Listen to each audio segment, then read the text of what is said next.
What is Castlevania? Who is Castlevania? Why is Castlevania? How is Castlevania doing? Did anyone check in on them?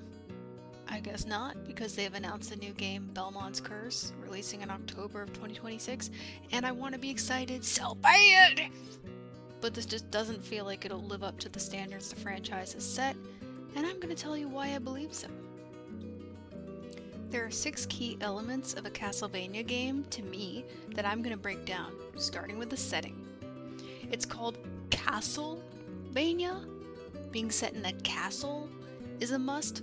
I'll even allow the gothic European setting like in Lord of the Shadows 1. But where these games start to go wrong is deviating too far from the formula.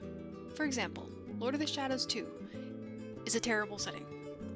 Why are we in Gotham City? Where's Batman?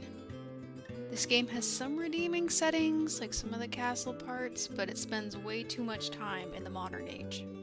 Belmont's Curse takes place in a castle, so at least that seems to be correct, but the backgrounds are really lackluster in terms of color and details, compared to the extremely detailed backgrounds of the advanced games, or even the brightly colored NES and Genesis titles, which did so much better with limitations of color and programming at the time. Belmont's Curse is bland looking. There's colors, but it lacks dimension and depth. Everything is very layered. There's no blending of the background, foreground, or midground that our new Belmont and mobs occupy. Now I'm going to talk about the elephant in the room. Move aside, elephant. The art style. The art direction of Belmont's Curse is polarizing. You either love it, or you hate it, or you've gaslit yourself into thinking you feel neutrally about it. If you fall into the third, ask yourself this. If this were a random game, and it said it was inspired by Castlevania, but not a Castlevania release, would you still want to play it based on the trailer? The early part of Castlevania's art direction was clear. Illustrations from the 80s and 90s games by Tom Dubois exhibited a strength, fortitude, and resilience of standing up for the powers of good. The Advanced Series illustrations by Ayami Kojima, Takanori Yamagishi, and others showcased a more anime take on the strength, elegance, and grit of the series. Belmont's Curse's art style really doesn't stand out. I feel that I've seen this art style done before. It's half anime, half western cartoon style. It just doesn't work for the characters in my opinion. The art on Konami's website by Katsuya Terada is amazing. Konami, why are you showing us what this game had potential to be and then serving us generic?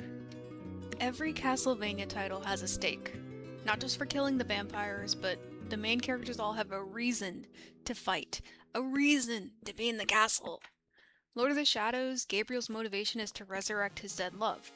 Harmony of Dissonance, Husta needs to help Maxim rescue Lydia. Rose's motivation is that Paris tells her they need her help, and her dad, Trevor Belmont, drags her along. I got all this from Konami's website because it was not clear in the trailer.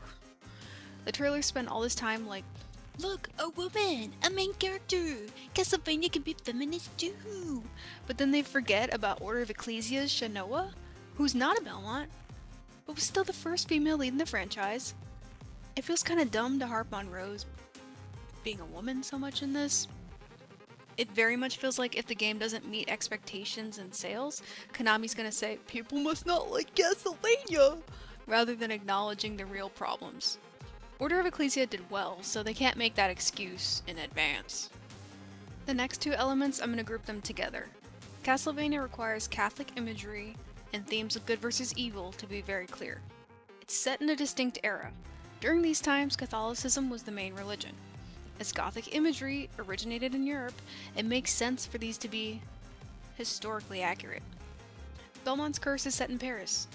They kept the signature cross items, but I'm really not seeing much else in the trailer to tie in the feel of the time period to this imagery. This leads into the thematic battle of good and evil. Remember from your high school and college literature classes, what is the underlying theme? Dracula and the various mobs that guard him were always evil. There was no blurred lines until we got to Lord of the Shadows, the second one, where Gabriel is Dracula, and then we fight other evils as Dracula. But where this game fails to sell me is that the mobs don't feel evil enough. Their designs are meh, and these feel like they could be mutants or mythological creatures in a moody dungeon crawler that released by another studio. I'm not seeing enough depth in the returning Castlevania bosses. The sixth element is the music, which is too early to judge in the game, but it has to have a feeling of slightly hopeful and slightly ominous. This will help tie in all the other elements that we discussed. So I'm going to move past the music, and I'm going to wrap up my thoughts here. Belmont's Curse's gameplay looks too smooth. It feels heavily computer generated and looks like Hollow Knight to me. This game clearly is meant to meet the industry trends in Metroidvania styles, and it does this by abandoning everything that made the predecessor games feel like Castlevania. On a first glance, this game misses the mark for me. Maybe the final release will have me feeling differently, but I'm gonna treat it like I treat Lord of the Shadows 2. Forget it exists.